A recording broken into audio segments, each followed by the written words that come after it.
कहानी बांके बिहारी की भाभी। एक लड़की थी जो कृष्ण जी की अनन्य भक्त थी। बचपन से ही कृष्ण भगवान का भजन करती, भक्ति करते करते बड़ी हो गई। भगवान जी की कृपा से उसका विवाह भी श्री धाम वृंदावन में किसी अच्छे घर में हो गया। विवाह होकर पहली बार वृंदावन गई, पर नई दुल्हन होने से कहीं जा न सकी और मायके चली गई। और वह दिन भी आया जब उसका पति उसे लेने उसके मायके आया। अपने पति के साथ फिर वृंदावन पहुंच गई। पहुंचते पहुंचते उसे शाम हो गई। पति वृंदावन में यमुना किनारे रुककर कहने लगा, देखो शाम का समय है, मैं यमुना जी में स्नान करके अभी आता हूँ। तुम इस पेड़ के नीचे बैठ जाओ और सामान की देख रेख करना, मैं थोड़े ही समय में आ जाऊँगा।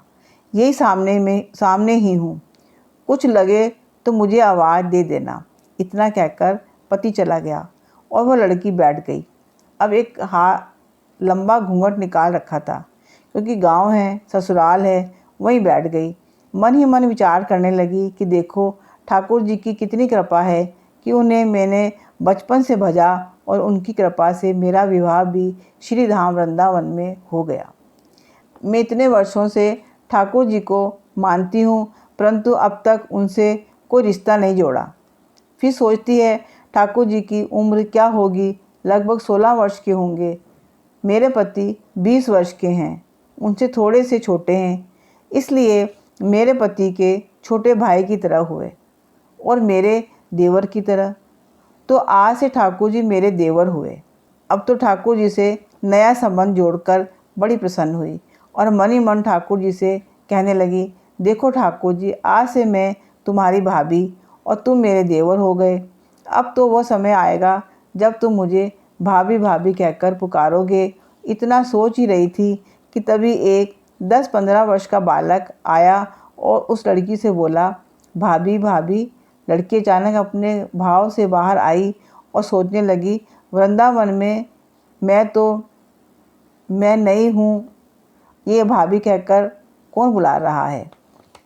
नई थी इसलिए घूंघट उठाकर नहीं देखा कि गांव में किसी बड़े बूढ़े ने देख लिया तो बड़ी बदनामी होगी।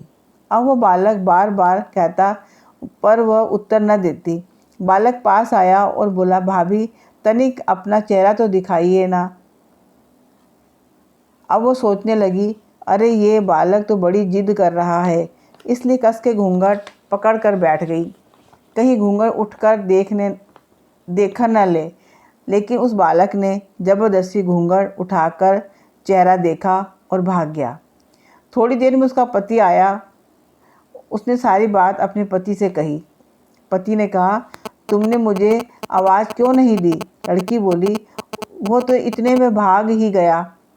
पति बोला, चिंता मत करो, वृंदावन बहुत बड़ा थोड़े ही है, कभी किसी गली में खेलता मिल गया तो हड्डी पसली एक कर दूंगा, फिर कभी ऐसा नहीं करेगा। तुम्हें जहाँ भी दिखे मुझे ज़रूर बताना। फिर दोनों घर गए। कुछ दिन बाद उसकी सास ने अपने बेटे से कहा, बेटा देख तेरा विवाह हो गया, बहू मायके से भी आ गई। अब तुम दोनों अभी तक बांके बिहारी जी के दर्शन के लिए नहीं गए, कल जाकर बहू को दर्शन कराकर लाना। अब वो अगले दिन दोनों पति पत्नी ठाकुर जी के दर्शन के लिए मंदिर जाते हैं। मंदिर में बहुत भीड़ थी। लड़का कहने लगा, देखो तुम स्त्रियों के साथ आगे जाकर दर्शन करो, मैं भी आता हूँ।